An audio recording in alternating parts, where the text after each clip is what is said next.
Nginep di Bubuk Kabin Ranca Upas nih Sobat Purba.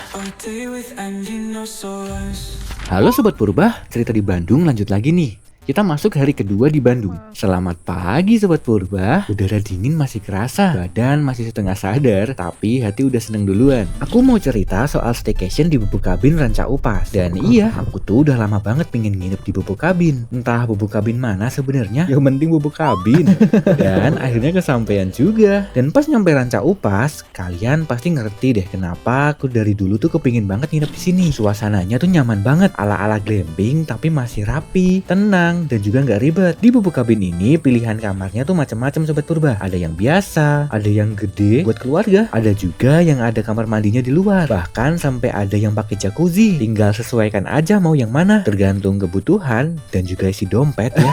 Sebenarnya aku tuh udah nginep kan dari malam sebelumnya. Dan jujur, aku tuh nggak mau ngelewatin momen malamnya begitu aja. Aku tuh sempet barbekyuan juga nih, bawa sendiri peralatannya, masak daging, ngobrol santai, kenyang, sambil ditemani udara sejuk khas Bandung. Di situ aku tuh sempat mikir deh, oh ini nih baru suasana Bandung, dingin tapi nggak nyiksa, sunyi tapi nggak sepi, rame tapi itu tetap tenang, kombinasi yang pas. Hal yang aku suka dari Bubuk Kabin yaitu satu, tiap kota, tiap lokasi suasananya tuh beda-beda. Dan kalau Bubuk Kabin Ranca Upas ini yang paling ditonjolkan jelas nginep di tengah hutan, pohon-pohon tinggi di mana-mana, udara segar, dan juga ada danau besar yang bikin suasananya itu makin adem. Dan yang bikin aku agak kaget tapi seneng, di sini juga kita tuh bisa main kano di danaunya. Serius, berasa kayak di film-film. Tinggal kurang soundtrack dramatisnya aja sih.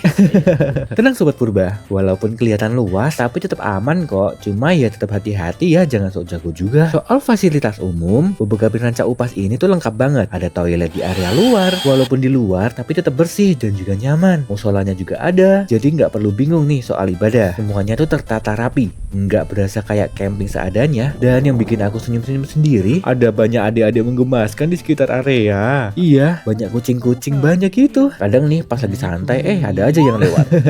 Untuk kamarnya sendiri, aku nginep di tipe yang biasa. Ada kasur double yang empuk, amenities hotel juga pada umumnya, dan semua yang dibutuhin buat istirahat dengan nyaman, nggak berlebihan tapi cukup. Dan satu hal kecil yang aku suka banget, yaitu jendelanya. Jendela di Bubuk Kabin ini tuh bisa diatur. Mau dibikin buram buat privacy, bisa. Mau dibikin bening buat nikmatin pemandangan hutan, juga bisa. Jadi mau nyendiri atau mau nyatu sama alam, dua-duanya tuh bisa dapat. Ini tuh jujur momen yang nggak bisa dibeli cuma dari foto sih. Kalian harus cobain. Hari kedua ini tuh pelan-pelan jalan, nggak buru-buru, nggak ngejar checklist, tapi ngejar rasa tenang. Dan kita lanjut lagi di video selanjutnya ya Sobat Purba.